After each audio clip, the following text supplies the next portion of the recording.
মাশাআল্লাহ আমার ছেলে কোরআনে হাফেজ হয়েছে 13 বছর বয়সে।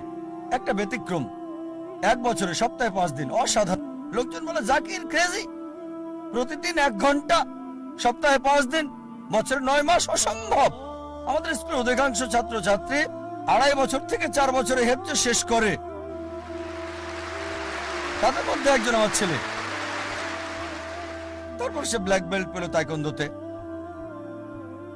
তবে যে বিষয়টা আমাকে বেশি আনন্দ দিয়েছে সেটা হচ্ছে তার পাবলিক লেকচার।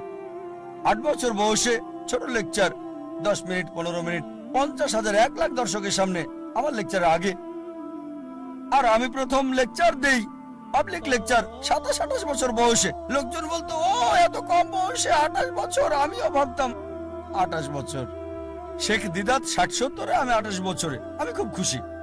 আর আমার ছেলে প্রথম দীর্ঘ পাবলিক লেকচার, যেটা 1 ঘন্টা 15 মিনিটেরও বেশি, 119টা উদ্ধৃতি, 56টা কোরআন থেকে, 52টা বাইবেল থেকে, আর 11টা হাদিস আরবি সহ, মাত্র 14 বছর বয়সে, আমার অর্ধেক।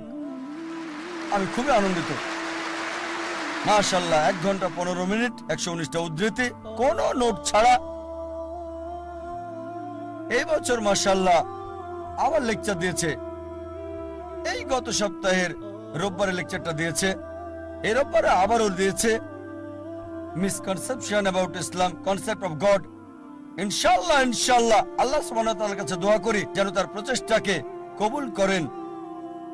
সব সময় বলি, আমার ছেলেকে বলি, আল্লাহ তোমাকে সামর্থ্য দিয়েছেন, তবুও তোমার চাহিদাকে ছোট করে রাখো, চাহিদা কম করে রাখো। কেন? তোমার এই প্রাচুর্য নাও থাকতে পারে। তোমার উদ্দেশ্য হচ্ছে দাওয়া। আর আল্লাহ তাআলা কোরআনে বলেছেন সূরা ফুসিলাত 41-33, ومن أحسن قولا ممن دعا إلى الله وعمل صالحا وقال إنني من المسلمين। তার কথার চেয়ে কার কথা উত্তম, যে মানুষকে আল্লাহর দিকে আহ্বান করে আর বলে আমি মুসলিমদেরই একজন। কেন বলে, আমার মনে আছে বিয়ের সময় স্ত্রীকে বললাম যে আমি একজন ডাক্তার, মাসে তোমাকে 4,000 টাকা হয়তো দিতে পারবো। 4,000 টাকা $100 কম। আমি 4,000 টাকা প্রতি মাসে দিতে পারবো। যদি বিয়ে করতে চাও তাহলে আমাকে বিয়ে করতে পারো। মাশাআল্লাহ, সে কলেজের টিচার ছিল, যা বলেছিলাম তার চেয়ে বেশি আয় করত।